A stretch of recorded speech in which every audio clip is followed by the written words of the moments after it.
तेरे और यीशु करीब आऊं, तुझे देखना मैं चाहूं, तेरे और यीशु करीब आऊं, तुझे देखना मैं चाहूं, तेरे और यीशु करीब आऊं, तुझे देखना मैं चाहूं, तेरे और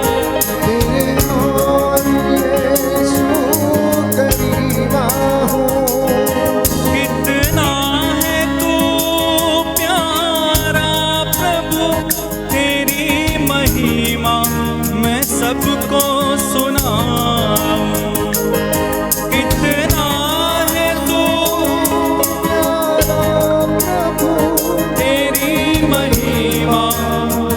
अपने हाथों को उठा ले, अपने हाथों को उठा के यीशु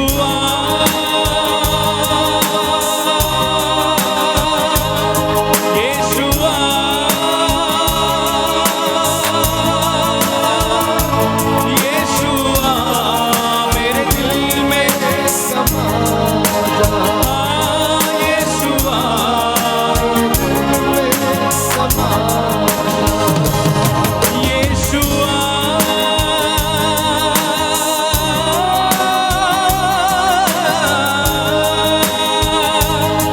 यीशुआ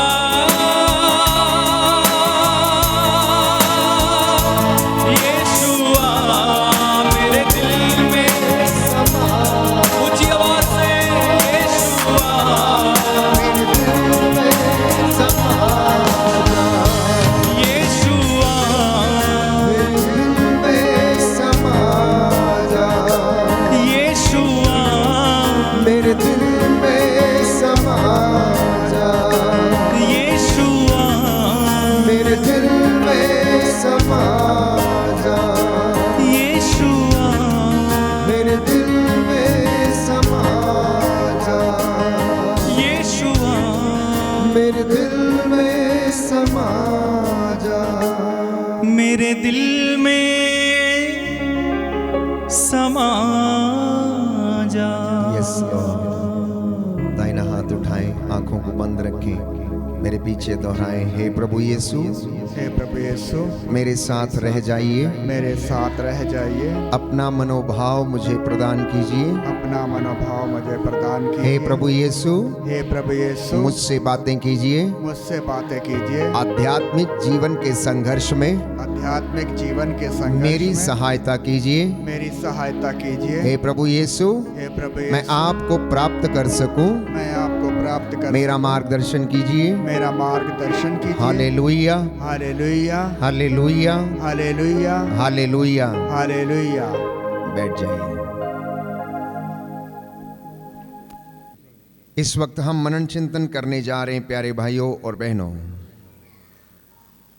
आत्मिक उन्नति हम कैसे कर पाएंगे, ईश्वर को हम प्राप्त कैसे कर पाएंगे। भाई ने सुंदर तरीके से आपको समझाया कि यीशु को जानना, बहुत से लोग यीशु को नहीं जानते हैं।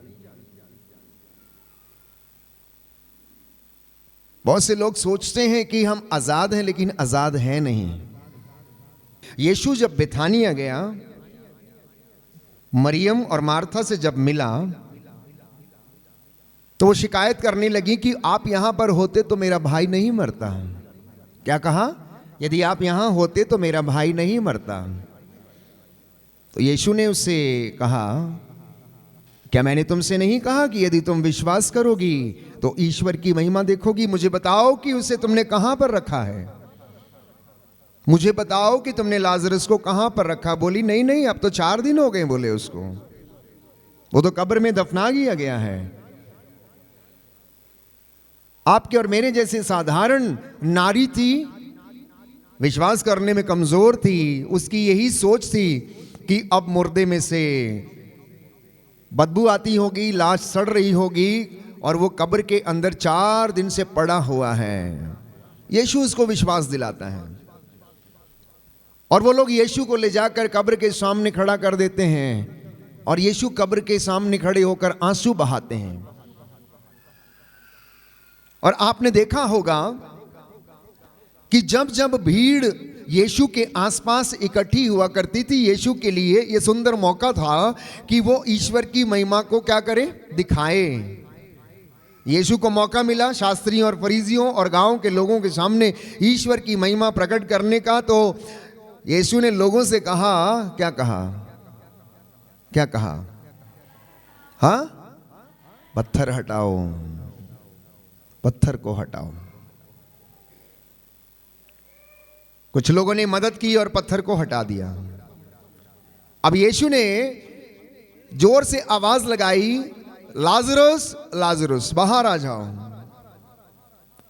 और लाजरस क्या हो गया, बाहर आ गया और खड़ा हो गया। अगर आपने ध्यान पूर्वक ये वचन पढ़ा है तो यीशु ने कहा, इसके पट्टियां खोल दो, इसकी पट्टियां खोल दो। सुन रहे हैं आप ध्यान से, मेरी ओर ध्यान दीजिए। माता जी इधर ध्यान दीजिए, मैं बहुत गहराई की बात बता रहा हूं। यीशु ने क्या कहा, इसकी पट्टियां खोल दो।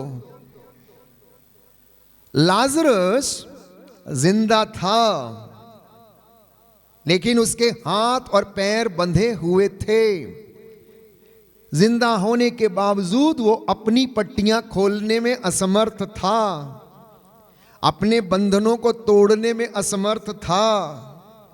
पट्टियों में बंधे होने के कारण वो स्वतंत्रता से चल फिर नहीं सकता था। He was not freely able to move and walk. हालांकि वो जिंदा था।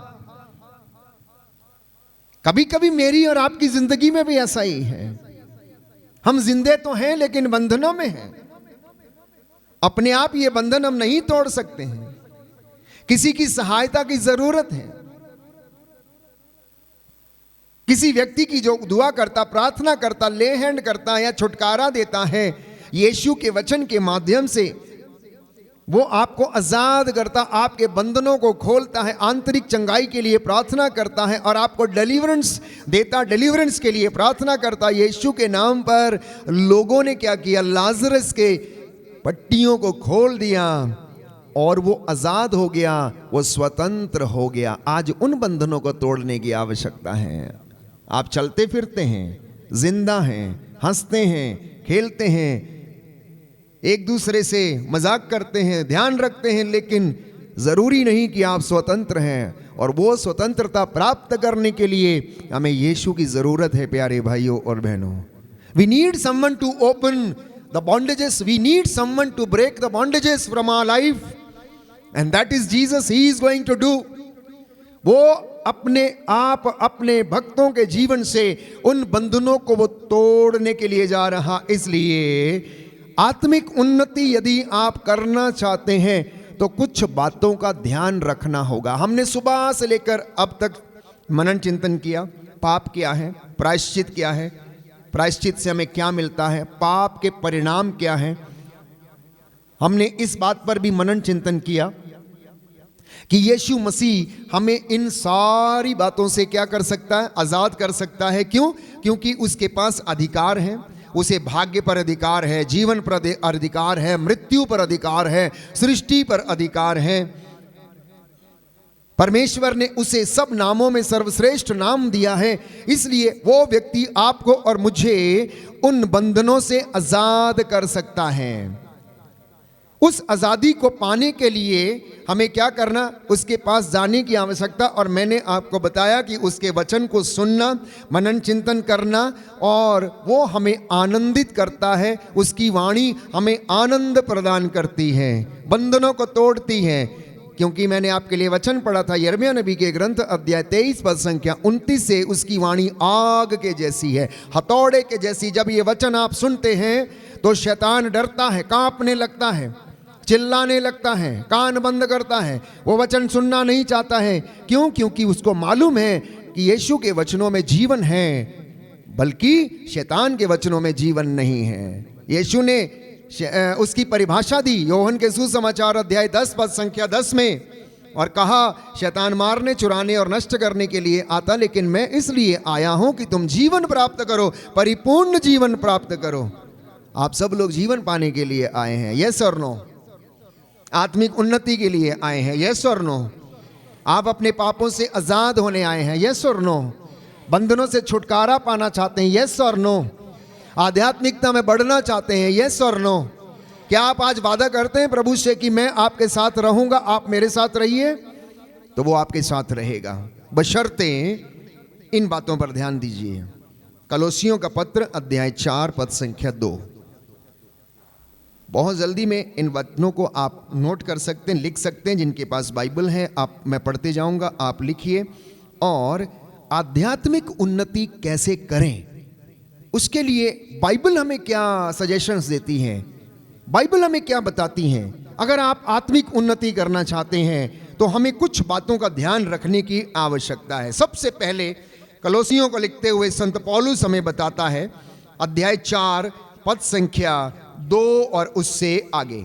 अध्याय 4 पद संख्या 2 और उससे आगे लिखा है, आप लोग सजग होकर प्रार्थना और धन्यवाद में लगे रहें। पहली बात, उन्नति पाने के लिए, आत्मिक उन्नति करने के लिए प्रार्थना में सजग होकर धन्यवाद के निवेदन प्रस्तुत करते रहें और आप आत्मा में बढ़ते जाएंगे। दाहिना हाथ उठाकर मेरे पीछे दोहराइए, हालेलुया। प्रभु का वचन कहता है, कलोसियों का पत्र अध्याय 4 पद संख्या 2, आप लोग सजग होकर प्रार्थना और धन्यवाद में लगे रहें। Hallelujah, hallelujah.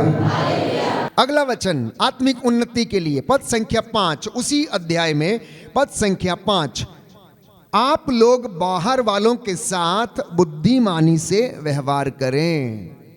वर्तमान समय से पूरा पूरा लाभ उठाएं अगर आप आत्मिक उन्नति करना चाहते हैं तो। जब भी आपको मौका मिले संस्कारों में भाग लेने का, संस्कारों को ग्रहण करने का, प्रायश्चित करने का, पाप स्वीकार संस्कार ग्रहण करने का, और बाहर वाले लोगों से आप क्या करें, बुद्धिमानी से व्यवहार करें।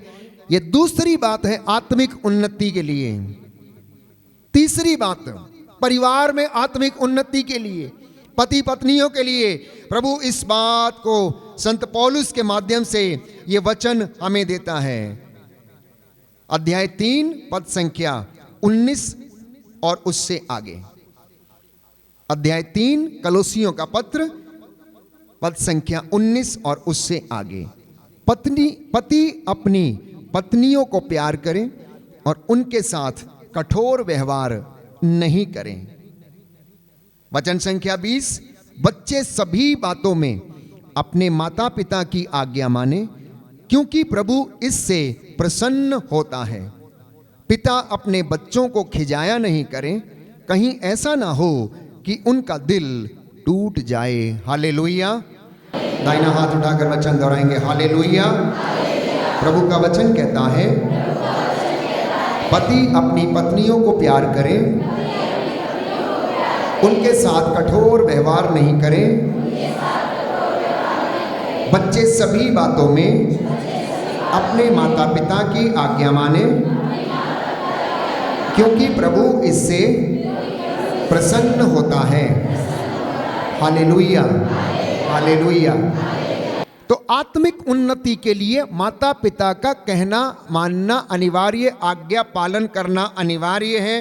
क्यों? क्योंकि पिता की सेवा करने से पुत्र का घर जो है सुदृढ़ होता है और माता का आशीर्वाद उसके घर को क्या करता है, बनाता है। इसलिए वचन खोलिए, प्रवक्ता ग्रंथ, और ज़्यादा गहराई से इस वचन को हम समझेंगे। प्रवक्ता ग्रंथ अध्याय 3 पद संख्या 1 और उससे आगे सुंदर वचन है, मैं आपको पढ़कर सुनाता हूँ। वे बच्चे जो अपने माता पिता और बुजुर्गों की सेवा नहीं करते, वे बहुएं जो अपने सास ससुर की सेवा नहीं कर पाती हैं, वे लोग जो बुजुर्गों की सेवा करने में असमर्थ हैं। सुनिए ध्यान से प्यारे भाई और बहनों, पवित्र बाइबल हमें क्या बताती है, लिखा है, पुत्रों पिता की शिक्षा ध्यान से सुनो, उसका पालन करने में तुम्हारा कल्याण है। उसका पालन करने में तुम्हारा कल्याण है। 10 हुक्मों में एक हुक्म, अपने माता पिता का आदर कर, उसे बुढ़ापे में सताया मत कर। आगे लिखा है प्रभु का आदेश है। किसका आदेश है? किसका आदेश है? किसका आदेश है? प्रभु का आदेश है। भले ही आप सिस्टर बन गई हैं, भले आप फादर बन गए हैं, लेकिन आपके माता पिता आपके लिए माता पिता ही रहेंगे और आप उनके लिए बच्चे ही रहेंगे, चाहे आप कितने भी बड़े क्यों ना हो जाएं। लिखा है प्रभु का आदेश है कि संतान अपने पिता का आदर करे। उसने माता को अपने बच्चों पर अधिकार दिया। जो अपने पिता पर जो श्रद्धा रखता है वो अपने पापों का प्रायश्चित करता है। एक प्रायश्चित किया अभी आपने संस्कार में जाकर, और दूसरे तरीके का प्रायश्चित है अपने माँ बाप की, बुजुर्ग माता पिता की सेवा करके, तब आप अपने पापों का प्रायश्चित करते हैं। और वो सच्चा प्रायश्चित है, वो सच्चा प्रायश्चित है। लिखा है जो अपनी माता का आदर करता है मानो वो धन संचित करता है, मानो कि बहुत अमीर व्यक्ति है वो। जो अपने पिता का सम्मान करता उसे अपनी ही संतान से सुख मिलेगा, और जब वो प्रार्थना करता है तो ईश्वर उसकी सुन लेगा। जो अपने पिता का आदर करता है वो दीर्घ आयु है। आप लंबी आयु चाहते हैं, अपने पिता की सेवा करिए, उसे संभालिए। बुढ़ापे में उसका मन थोड़ा विचलित हो जाए, चिंता मत करना। आगे वचन में आराम पढ़ेंगे प्यारे भाइयों और बहनों। और लिखा है पद संख्या 11 में, पिता का आशीर्वाद उसके पुत्रों का घर सुदृढ़ करता है। कई कई घरों में आशीर्वाद नहीं है, कई बच्चों के जीवन में आशीर्वाद नहीं है, बेटों के जीवन में आशीर्वाद नहीं है। क्यों? क्योंकि उन्होंने अपने पिता को त्याग दिया, बुढ़ापे में उनको त्याग दिया, अपनी पत्नी के साथ घर बसाया और अपनी जिंदगी जी रहा, लेकिन उसका बूढ़ा पिता शायद उसको खाने को भोजन नहीं, पहनने को कपड़ा नहीं है, और वो कहता है पापा से, पापा आपको पैसों की क्या जरूरत है? ये है ना आपके लिए, इतना काफी है ना आपके लिए? है तो एक जोड़ा चप्पल आपके पास, एक जोड़ा जूता है ना? अरे भाई तुम्हारे पास 10 जोड़े हैं। वो बाप जब तुम बच्चे थे, जब छोटे थे, वो तुम्हारे पैर से जूता नहीं उतरने देता था। आज बुढ़ापा आ गया है तो अब तुम उसे कहते हो मम्मी तुम्हारे लिए 50 रुपए काफी है ना? मम्मी तुम क्या करोगी, तुम्हें कौन सा पार्लर जाना है, अभी तुम्हें सुर्खी बिंदी की जरूरत क्या है? ये कलयुग है, आज के बच्चों की ये भाषा है। मम्मी तुम्हें नहीं आता है, हम बताएंगे क्या करना, लाइए मैं लेता हूं, मैं करती हूं, लाओ वाह उधर बैठो जाके, चुप। देखो मेरे दोस्त आ रहे हैं, आज बाहर मत निकलना, आप अंदर रहना, हम सर्व कर लेंगे। क्यों? हो सकता है मम्मी बूढ़ी हो गई है, उसे बोलना नहीं आता है, हो सकता है उसकी स्किन में झुर्रियां आ गई हैं, हो सकता है वो आपके अमीर मित्रों के सामने बैठने के लायक नहीं। ऐसा आप सोचते हैं, ऐसा आप सोचते हैं, और आप उसे कहते हैं। ये बच्चों की भाषा है। हम दुनिया में सुनते हैं लोगों को, नौजवान बेटे और बेटियों को मम्मी पापा से मिलवाना भी नहीं चाहते। कभी कभी तो बच्चे खुद ही देखते हैं। ऐसा नहीं है कि आपके घरों में है या नहीं है, मैं आपको वास्तविकता बता रहा हूं। ये कलयुग का जमाना है, इसलिए संत पौलुस कहता है ये दिन बुरे हैं, ये दिन बुरे हैं प्यारे भाइयों और बहनों। तो आगे लिखा है कि पिता का आशीर्वाद उसके पुत्रों का घर सुदृढ़ करता, किंतु माता का अभिशाप उसके घर की नींव उखाड़ देता। इसलिए माताएं सावधान रहे। आप लोग अपने बच्चों के लिए कौन सा शब्द आप इस्तेमाल करती हैं? गुस्से में, क्रोध में आके आप ये कह देती हैं तेरा सत्यानाश हो, तेरा ऐसा हो जाए, तेरा वैसा हो जाए, तू पैदा ही नहीं हुआ होता, तू मुझे दुख देता है। एक एक वचन का हिसाब मांगा जाएगा। आपके वचनों में पावर है, याद रखिएगा। आप जो बोलेंगे वैसा हो जाएगा।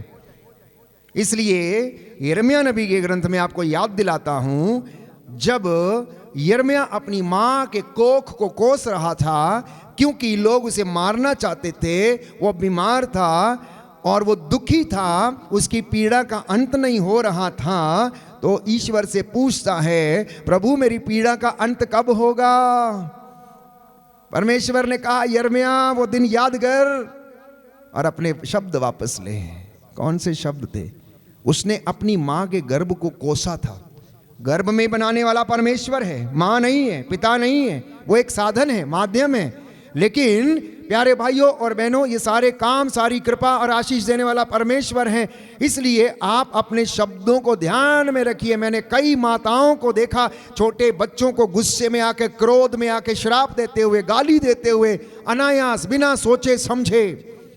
सोचे समझे क्रोध के कारण बच्चे भी मम्मी पापा को ऐसे ही बोल देते हैं और मम्मी पापा भी बच्चों को ऐसे ही बोलते हैं और वो उस श्राप के तले दबे रहते हैं। लिखा है, अपने पिता के अपमान पर गौरव मत करो, उसका अपयश तुमको शोभा नहीं देता है। पिता का सम्मान मनुष्य का गौरव है, माता का अपयश पुत्र को शोभा नहीं देता।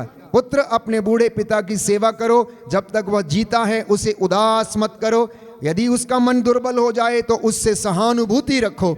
अपने स्वास्थ्य की उमंग में उसका अनादर मत करो, क्योंकि पिता की सेवा शुश्रूषा कभी नहीं भुलाई जाएगी। बोले आमीन, हालेलुया।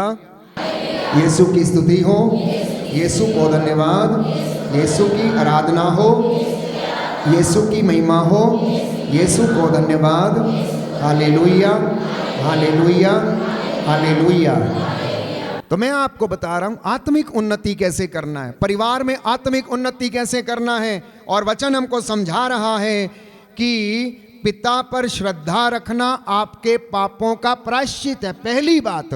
दूसरी बात, अगले वचन में लिखा है, पिता की सेवा नहीं भुलाई जाएगी। और पद संख्या 16 में पढ़ते हैं, वो तुम्हारे पापों का प्रायश्चित और तुम्हारी धार्मिकता समझी जाएगी। मान लीजिए कोई व्यक्ति अपने बूढ़े पिता को बिना खाना खिलाए, रोटी खिलाए घर में छोड़ के आ गया है और यहाँ साधना में सेवा कर रहा है, उसके लिए रोटी नहीं है, तो ये आपकी धार्मिकता नहीं है, ये आपकी धार्मिकता नहीं है, ये आपका प्रायश्चित नहीं है, ये आपकी सेवा नहीं है। सबसे पहले वचन कहता है तू उसके लिए इंतजाम कर, प्रबंध कर और उसके बाद तू अपना काम कर, क्योंकि पिता की सेवा कभी नहीं भुलाई जाएगी, तेरे पापों का प्रायश्चित समझी जाएगी। आगे लिखा है, लोग तेरी विपत्ति के दिन तुमको याद करेंगे और तुम्हारे पाप धूल में पाले की तरह, धूप में, तुम्हारे पाप धूप में पाले की तरह गल जाएंगे। जो अपने पिता का त्याग करता है वो ईश निंदक के बराबर है, और जो अपनी माता को दुख देता है वो ईश्वर के द्वारा अभिशप्त है। इतने कठोर वचन है, ये पवित्र शास्त्र है, ये धर्म शास्त्र है, आत्मा की प्रेरणा से लिखा गया है। एक एक वचन इसका 100 आने खरा है। इसलिए मैं कह रहा था, आप पाप स्वीकार संस्कार में होके चले आए, लेकिन आपने शायद उस बात को महसूस नहीं किया कि ये भी मेरे जीवन में एक बंधन हो सकता है कि मैं अपने बुजुर्ग माता पिता की सेवा नहीं कर पाता हूं, मैं उनको दुख देता हूं किसी ना किसी बात से। जब बच्चा छोटा होता है मम्मी से 100 सवाल करता है, सुनना ध्यान से मेरी बात को। अगर मम्मी या पापा गार्डन में हाथ पकड़कर उसका ले जाएंगे तो बेटा 100 बार सवाल करेगा और मम्मी और पापा 100 बार उसका जवाब देंगे। बेटा पूछता रहेगा, पापा ये ऐसा क्यों है, पापा इतनी लंबी क्यों है, पापा ये इमारत इतनी लंबी क्यों है, पापा ये मोटर कैसे चलती है, पापा ये गाड़ी कैसे चलती है। वही बेटा वही बेटी जब बड़े हो जाते हैं तो बुजुर्ग मम्मी अगर 2 बार सवाल कर लेती हैं तो हम कहते हैं इसका मन फिर गया है, इसकी याददाश्त चली गई है, एक ही बात को दोहराती रहती हैं। और जब आप बच्चे थे तब आप 70 बार दोहराते थे और मम्मी पापा 70 बार आपकी बातों का जवाब देते थे। यह विडंबना है, दुनिया की लोगों की विडंबना है। क्यों भूल जाते हैं आप लोग, क्यों इंसान भूल जाता है प्यारे भाइयों और बहनों? यह व्यथा है। और संत पौलुस कहता है ये दिन बुरे हैं, इसलिए आप समझो, आप आत्मिक उन्नति कर रहे हैं, पहले घर की उन्नति करिए, क्योंकि मुक्ति घर से शुरू होती है, बाहर से नहीं होती है। अगर आपकी मुक्ति होनी है, if you need a salvation, it should start from the family, because Jesus was born in the family, salvation started from the family and everything began from the family. यीशु इस दुनिया में आया, परिवार में आया, सुख दुख देखा, मुक्त, उसने सबसे पहले अपने घराने का उद्धार किया। यूसुफ, मरियम और यीशु का परिवार पवित्र ठहरा। आज हमारे लिए वो आदर्श परिवार है। इसलिए आत्मिक उन्नति के लिए प्रियजनों याद रखिएगा, अपने माता पिता की सेवा करना अनिवार्य है और बच्चे अपने माता पिता का आदर करें। पांचवी बात आत्मिक उन्नति के लिए कलोसियों का पत्र अध्याय 3 पद संख्या 5 और उससे आगे। कलोसियों का पत्र अध्याय 3 पद संख्या 5 और उससे आगे लिखा है, आप लोग अपने शरीर में इन बातों का दमन करें जो पृथ्वी की हैं। You want to grow spiritually, तो इन बातों का दमन करना है। कौन सी बातें हैं? व्यभिचार, अशुद्धता, कामुकता, विषय वासना, लोभ, जो मूर्ति पूजा के सदृश है। इन बातों के कारण ईश्वर का कोप आ पड़ता है। सुना आपने? सुना आपने? इन बातों के कारण परिवार में और व्यक्तिगत जीवन में ईश्वर का कोप आन पड़ता है। अगर आप स्पिरिचुअल लाइफ में, आध्यात्मिक जीवन में उन्नति करना चाहते हैं तो संत पौलुस कहता है अपने शरीर में विषय वासना का, व्यभिचार का, कामुकता का, दलबंदी का, क्रोध का और ऐसी अनेक बुराइयों का आप क्या करें? दमन करें। क्योंकि अगर ये बातें जिंदगी में हैं तो ईश्वर के कोप से आप नहीं बच पाएंगे, आप नहीं बच पाएंगे। और आगे लिखते हुए कहता है आप अश्लील बात करना छोड़ दीजिए, आप लोग पवित्र बने और व्यभिचार से दूर रहें, क्योंकि ईश्वर की आप लोगों के विषय में यही इच्छा है। आप में से बहुत सारे लोग पूछते हैं कि ईश्वर की इच्छा हमारे लिए क्या है? ईश्वर की इच्छा आपके और मेरे विषय में ये है, हम पवित्र बने, हम पवित्र बने मन से, आत्मा से, हृदय से, सोच से, विचारों से, और हमारी हर एक जीवन की गतिविधि में हम पवित्र बने, जैसा कि लिखा हुआ है थिस्सलुनीकियों के पत्र अध्याय 4 पद संख्या 9, book of Thessalonians chapter 4 verse 9। ईश्वर नहीं चाहता कि हम उसके कोप भाजन बने, बल्कि वो चाहता है कि प्रभु ईसा मसीह के द्वारा मैं और आप मुक्ति प्राप्त करें। Book of Thessalonians chapter 4 verse 9। दाहिना हाथ उठाकर दोहराएंगे हालेलुया। यीशु की स्तुति हो, यीशु को धन्यवाद। जोर से बोलेंगे दाहिना हाथ उठाकर हालेलुया, हालेलुया, हालेलुया, हालेलुया। प्रभु का वचन कहता है ईश्वर नहीं चाहता कि आप उसके कोप भाजन बने, परंतु वो चाहता है कि आप लोग प्रभु ईसा मसीह के द्वारा मुक्ति प्राप्त करें। Hallelujah, hallelujah, hallelujah. थिस्सलुनीकियों के पहले पत्र में अध्याय 4 पद संख्या 3 मैंने आपके लिए पढ़ा। ईश्वर की इच्छा ये है कि आप लोग पवित्र बने, व्यभिचार से दूर रहें, आप में प्रत्येक धर्म और औचित्य के अनुसार अपने लिए एक पत्नी ग्रहण करें, गैर यहूदियों की तरह जो ईश्वर को नहीं जानते, कोई भी वासना के वशीभूत ना हो, कोई मर्यादा का उल्लंघन न करे और इस संबंध में अपने भाई के प्रति अन्याय न करे, क्योंकि प्रभु इन सब बातों का कठोर दंड देता है। क्या करता है? प्रभु इन सब बातों का कठोर दंड देता है, इसलिए आप सावधान रहें, सावधान रहें। थिस्सलुनीकियों का पत्र अध्याय 5 में हम पढ़ते हैं प्यारे भाइयों और बहनों, पद संख्या 15 में लिखा है कि आप इस बात का ध्यान रखें कि कोई भी बुराई के बदले बुराई ना करे, अन्यथा स्पिरिचुअल लाइफ में उन्नति कभी नहीं होगी, कृपा का लेवल नहीं बढ़ेगा, ग्रेस का लेवल नहीं बढ़ेगा, क्योंकि साफ साफ लिखा है आप लोग इस बात का ध्यान रखें कि कोई भी बुराई के बदले बुराई ना करे, आप सदैव एक दूसरे की और सब मनुष्यों की भलाई करने का प्रयत्न करें। यही मेरी और आपकी इच्छा और काम होना चाहिए। और वचन कहता है पद संख्या 16 में आप लोग प्रसन्न रहें, आप लोग प्रसन्न रहें, निरंतर प्रार्थना करते रहें। आध्यात्मिकता में बढ़ने का फॉर्मूला है। तब आपकी प्रार्थनाएं सुनी जाएंगी जब हमारा मन, हमारी सोच, हमारे विचार, हमारे काम, हमारी धार्मिकता पवित्र है। दाहिना हाथ उठाकर इसको अंगीकार करेंगे हालेलुया, प्रभु का वचन कहता है, थिस्सलुनीकियों का पहला पत्र अध्याय 5 पद संख्या 16, आप लोग हर समय प्रसन्न रहें, निरंतर प्रार्थना करते रहें, सब बातों के लिए ईश्वर को धन्यवाद दें, क्योंकि ईसा मसीह के अनुसार आप लोगों के विषय में ईश्वर की यही इच्छा है। आमीन। Hallelujah, hallelujah, hallelujah. और तब वचन कहता है, आपकी ज्योति उषा की तरह चमकेगी, आपकी धार्मिकता आपके आगे आगे चलेगी, आपकी संतानें उन्नति करेंगी।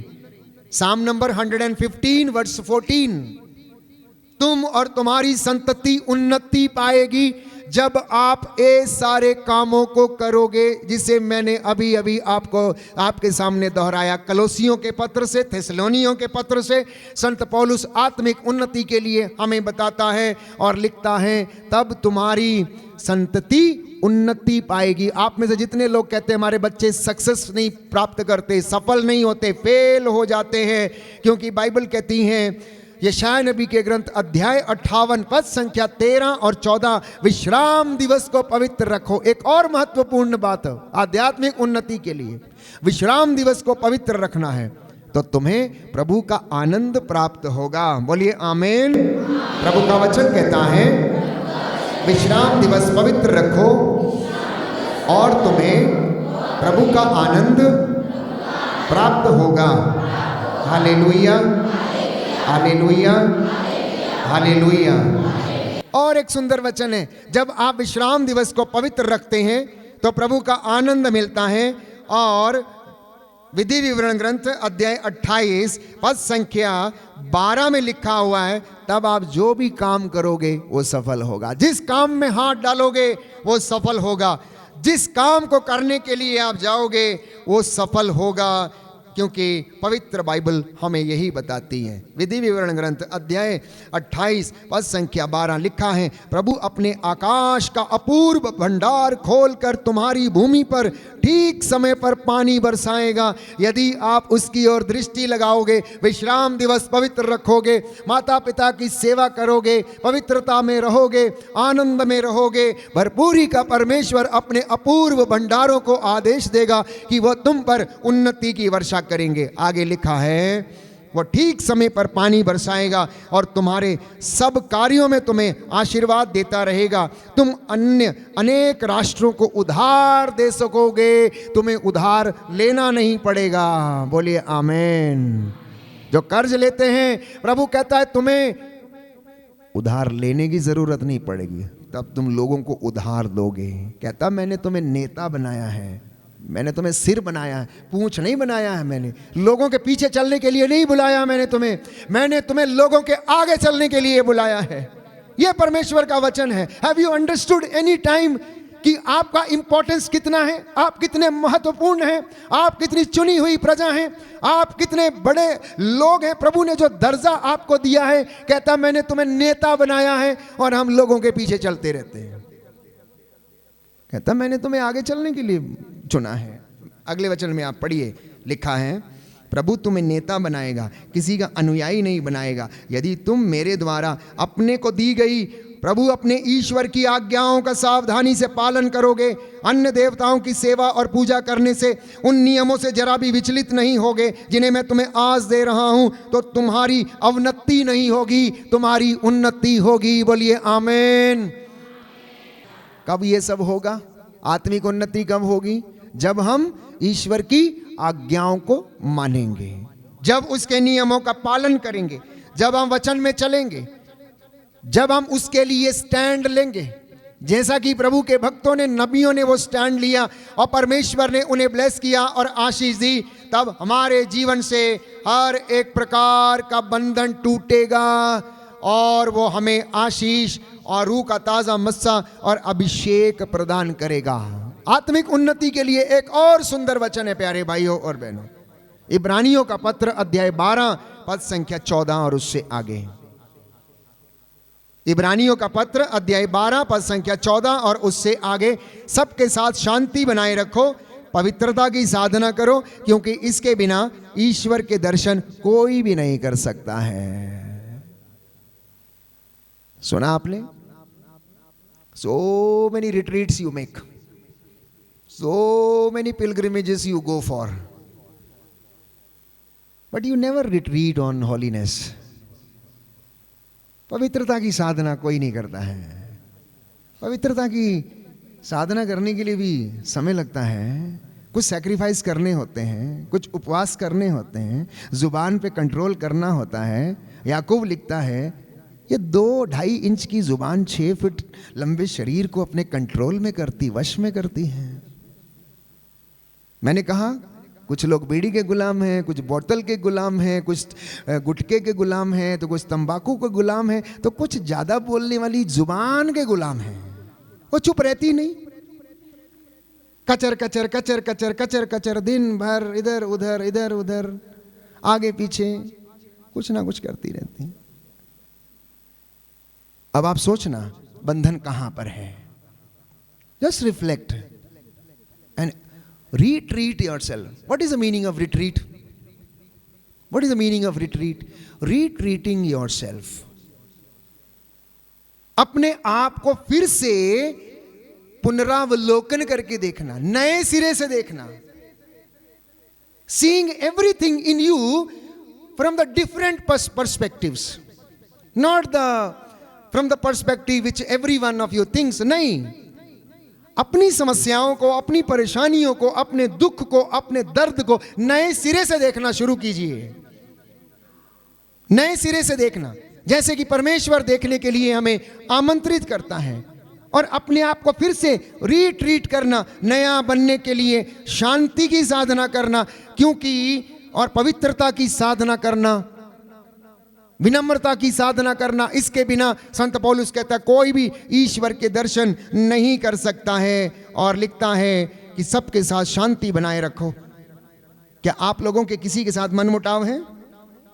क्या आप लोगों के किसी के साथ मनमुटाव है? जरूरी नहीं कि जो यहाँ है आप यहाँ हो, कहीं दूसरी जगह होगा. हो सकता है किसी के साथ मनमुटाव, मम्मी के साथ, सास के साथ, ससुर के साथ, बहनोई के साथ, देवर के साथ, देवरानी के साथ, जेठानी के साथ, मामा के साथ, मौसी के साथ, मामी के साथ, चाचा के साथ, चाची के साथ, पड़ोसन के साथ. हो सकता है कोई व्यक्ति हो. याद कीजिए, प्रार्थना कीजिए उसके लिए, बंधनों को तोड़िए, पट्टियों को खोल दीजिए, और तब आप लाजर के जैसे चलने फिरने लगेंगे, आत्मिक उन्नति करने लगेंगे. प्यारे भाइयों और बहनों, तब आपकी धार्मिकता आपके आगे चलेगी और परमेश्वर की महिमा आपके पीछे आएगी. इसलिए आत्मिक उन्नति के लिए ईश्वर के साथ रहना, वचन में चलना, उसकी ओर देखना. जब तक वो शांति का अनुभव हम अपने जीवन में अनुभव नहीं करते हैं प्रियजनों, तब तक वो हमारी जिंदगी में नहीं आती हैं. वो हमारी जिंदगी में नहीं आती हैं. यीशु ने खुद इस बात को कहा. पेतरुस, याकूब और योहन से ये कहा. लूकस के सुसमाचार अध्याय 21 पद संख्या 36 और उससे आगे, जागते रहो और सब समय प्रार्थना करते रहो, जिससे कि तुम उन सब आने वाली संकटों से बचने और भरोसे के साथ मानव पुत्र के सामने खड़े होने के योग्य बन जाओ. सो जाएंगे तो हार जाएंगे. पेतरुस, याकूब और योहन गेत्सेमनी बाग के बाहर सो गए. पेतरुस, याकूब और योहन गेत्सेमनी बाग के बाहर सो गए और उन्होंने तपस्या नहीं की, इसलिए वो शैतान के वश में आ गए. यीशु को छोड़कर भाग गए. उन्हें डर लग गया. पेतरुस ने इनकार कर दिया क्योंकि वो जाग नहीं रहे थे, प्रार्थना नहीं कर रहे थे. यीशु ने इसलिए कहा, सोते हो, देखो शत्रु आ गया, वो खड़ा है, परीक्षा की घड़ी में ना पड़ जाओ, जागते रहो, प्रार्थना करो. यीशु प्रार्थना कर रहा था, स्वर्गदूत उसे ढारस बंधा रहा था और क्रूस ढोने के लिए उसे सांत्वना दे रहा था, हिम्मत दे रहा था. उठो, कोई बात नहीं, no problem, come on, get up. ऐसे जिंदगी में, हमारे जिंदगी में बहुत मौके आते हैं. कोई हमारा प्रियजन चला जाता है, गुजर जाता है, डोंट वरी, प्रभु हमारे साथ है. पुनर्जीवित यीशु हमारे साथ है. वो हमारी जिंदगी है, वो हमारा भरोसा है. वो हमारे लिए जीवन में, प्यारे भाइयों और बहनों, पिता का अब्दी नूर बन के इस दुनिया में आया, इस जहां में आया, हमें शांति देने के लिए और हमारे साथ रहने के लिए. और वो हमें निरंतर आशीष प्रदान करता है. इसलिए आत्मिक उन्नति करने के लिए अपने पूरे हृदय से प्रभु को पुकारना, आंसू बहाते हुए प्रभु को पुकारना। शोक गीत अध्याय 2 पद संख्या 18 से 19 में हाथों को उठाकर घुटनों पर आकर आंसू बहाकर प्रार्थना करते हुए, जैसा कि लिखा है शोक गीत अध्याय 3 पद संख्या 49 और 50 में, मेरी आंखें अविराम बहती रहती हैं जब तक प्रभु अपनी आंखें नहीं फेरता, जब तक वो मुझे नहीं देख लेता तब तक मेरी आंखें अविराम बहती रहती हैं। कभी मत कहना इतनी प्रार्थना किया, इतना उपवास किया, इतनी साधनाएं की, फादर ये किया वो किया, लेकिन मेरी जिंदगी में कुछ हुआ नहीं, मेरी जिंदगी से बंधन टूटा नहीं, मेरी जिंदगी में ये गया नहीं। No problem.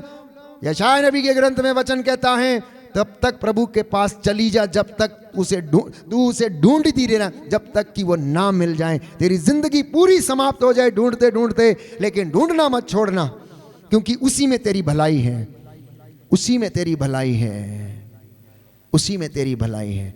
संकट के दिनों में जब हमें लगता है कि हम अकेले हैं, प्यारे भाइयों और बहनों, अकेले नहीं रहते हैं। उस वक्त वो हमें गोद में उठाकर चलता है।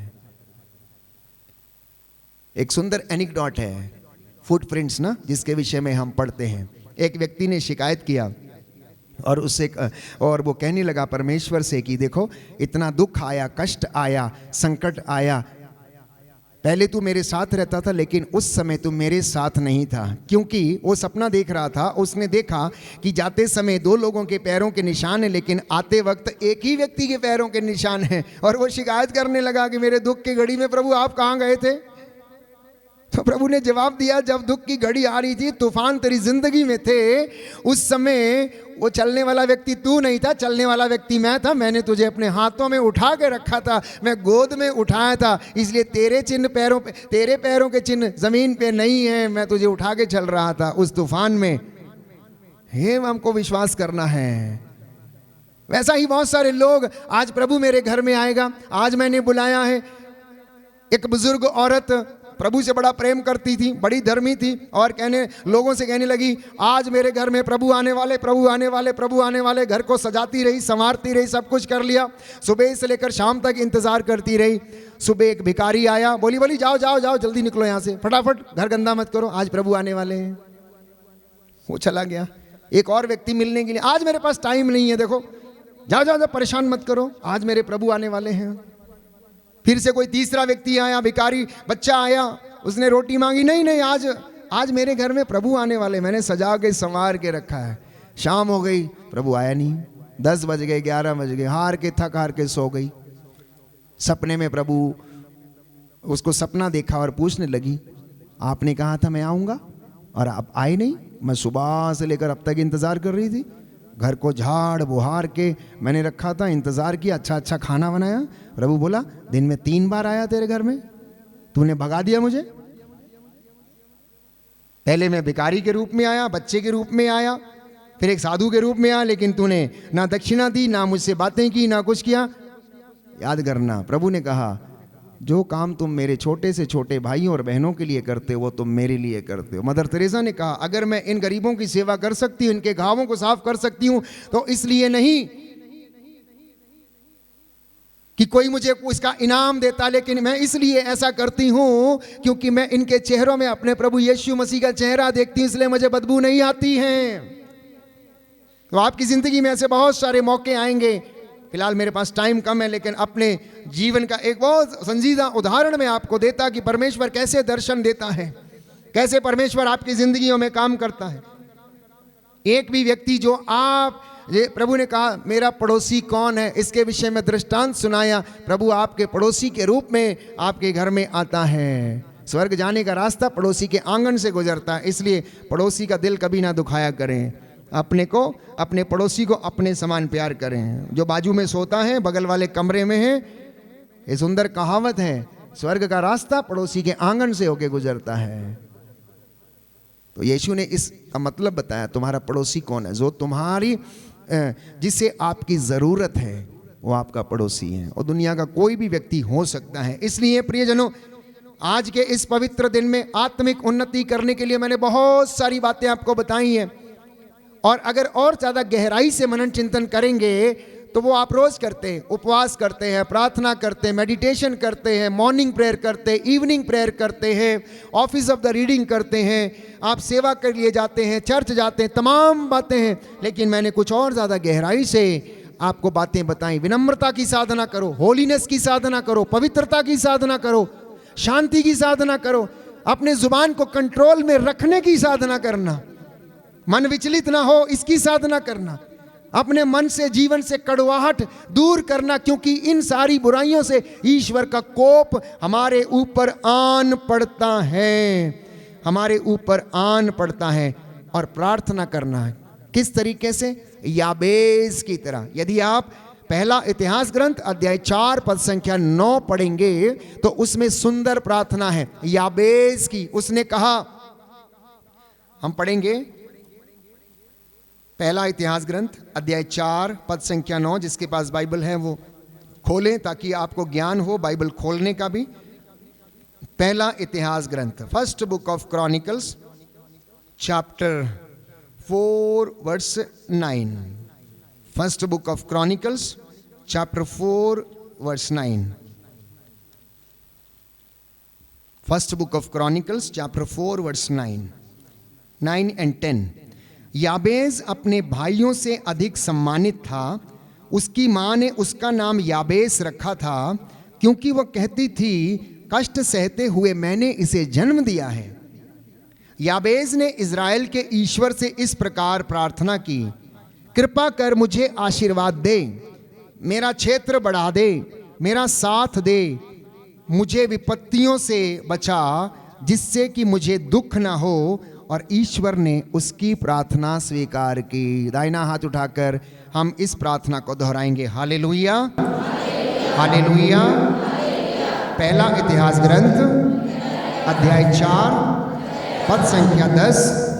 प्रभु का वचन कहता है, याबेस ने इज़राइल के ईश्वर से इस प्रकार प्रार्थना की, कृपा कर मुझे आशीर्वाद दे, मेरा क्षेत्र बढ़ा दे, मेरा साथ देकर मुझे विपत्तियों से बचा, जिससे मुझे दुख ना हो।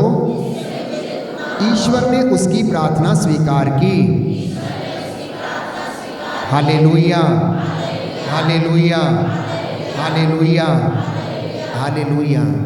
जब आप वचन से प्रार्थना करते हैं तो उन वचनों में इतना सामर्थ्य, इतना सामर्थ्य प्यारे भाइयों और बहनों, कि आप इसका अंदाज़ा भी नहीं लगा सकते हैं कि ये वचन आपकी ज़िंदगी में क्या कर सकते हैं। हो सारे बंधनों को ये वचन जो हैं वो तोड़ देते हैं। उसके वचनों में श्रापों को भी आशीर्वाद में बदलने का सामर्थ्य है। That is the power of the word of God, that it can turn the curses into blessings. परमेश्वर के वचनों में वो सामर्थ्य है, वो ताकत है कि वो प्रभु के द्वारा जो आशीर्वाद दिया जाता है उसके द्वारा अभिशाप भी किस में बदल जाते हैं? परमेश्वर के आशीर्वाद में बदल जाते हैं। अगर आप वचन खोल सकते हैं तो खोलिए, जकरिया नबी का ग्रंथ अध्याय 8 पद संख्या 13। बुक ऑफ प्रॉफिट जकरिया चैप्टर 8 वर्स 14 से हम पढ़ेंगे। 13-14 दोनों आप पढ़ सकते हैं अपने घर में प्यारे भाइयों और बहनों। लिखा है, यूदा के घराने और इज़राइल के घराने, पहले राष्ट्र तुमको अभिशाप का पात्र समझते थे, किंतु अब मैं तुम्हारा उद्धार कर तुमको आशीष का पात्र बनाऊंगा। तुम डरो नहीं, तुम्हारे हाथ बलवान रहें। विश्वमंडल का प्रभु यह कहता है, तुम्हारे पूर्वजों के दुष्कर्मों से तंग आकर जैसे मैंने तुम्हारा अनिष्ट करने का निश्चय किया था, यह विश्वमंडल के प्रभु की वाणी है, और अपने निश्चय पर मैं अटल रहा, वैसे ही अब मेरा एक दूसरा लक्ष्य है। इस वर्तमान काल में मैं यरूशलेम और यूदा के घराने पर आशीर्वाद बरसा दूंगा, तुम मत डरो। बोलिए आमीन, हालेलुया, हालेलुया, हालेलुया। सुंदर बात है। यूदा के घराने से कहा जा रहा है कि पहले लोग तुझे अभिशाप का पात्र समझते थे, लेकिन अब मैं तेरा पुनरुद्धार करूंगा, तेरा उद्धार करूंगा, तुझे आशीष का मैं पात्र बनाऊंगा। उसके वचनों में ताकत है प्यारे भाइयों और बहनों, उसके वचनों में वो सामर्थ है जो अभिशाप को भी आशीष में बदल सकते हैं। आइए हम अपने आप को तैयार करें। इस वक्त इस वेदी पर हम प्रभु को आमंत्रित करेंगे, उनका स्वागत करेंगे ताकि वो हमारे जीवन में अब इस वक्त कार्य करें।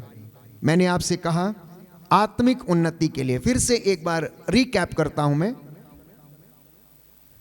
अपने आप को पवित्र बनाए रखें, माता पिता का आदर करें, बच्चे अपने माता पिता का आदर करें, पति पत्नी आपस में सामंजस्य बनाए रखें। चौथी बात मैंने कही, पवित्रता की साधना करें, पवित्रता की साधना करें। इब्रानियों का पत्र में हमने पढ़ा कि पवित्रता की साधना करें, और इसी के साथ हम वचन में पढ़ते हैं धार्मिकता की साधना करना। बुक ऑफ ज़ेफनाया, नबी सफन्या का ग्रंथ। साधना किस किस चीज की करनी है? पवित्रता की, विनम्रता की, शांति की। तो नबी सफन्या के ग्रंथ अध्याय 2 पद संख्या 9 का दूसरा भाग, वहां पर यह लिखा हुआ तुम धार्मिकता की साधना करो। और यशाया लिखता है अध्याय 58 पद संख्या 8 में, तेरी धार्मिकता तेरे आगे आगे और मेरी महिमा तेरे पीछे पीछे। और आप आत्मिक जीवन में जिएंगे क्योंकि प्रभु धर्मियों पर दया दृष्टि करता और उन्हें आशीष देता है। कुछ क्षण के लिए मौन हो जाएं, आंखों को बंद करें।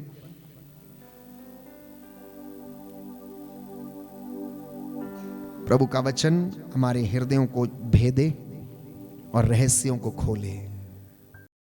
आराधना हो आराधना, ओ दावलीशु की आराधना। आराधना हो आराधना, प्रभु हमारे बीच में आ रहे हैं, उनकी आराधना करें। और एक बार आराधना हो आराधना, फिर से गाएं आराधना हो आराधना,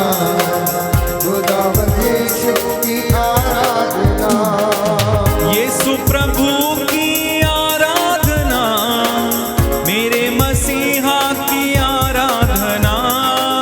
यीशु प्रभु की आराधना, मेरे मसीहा की आराधना। यीशु प्रभु की आराधना, मेरे मसीहा की आराधना। यीशु प्रभु की आराधना, मेरे मसीहा की आराधना। आराधना हो आराधना, ओ दावलीशु की आराधना। आराधना हो आराधना, प्रभु हमारे बीच में आ रहे हैं इस समय, यीशु की आराधना। प्रभु की उपस्थिति आ रही है। आराधना हो आराधना, ओ दावलीशु की आराधना गाएं। आराधना हो आराधना, राजाओं का राजा प्रभु आ रहा है। यीशु की आराधना। आराधना हो आराधना, ओ दावलीशु की आराधना गाएं। आराधना हो आराधना, यीशु की आराधना। शांति दाता की आराधना, शक्ति दाता की आराधना।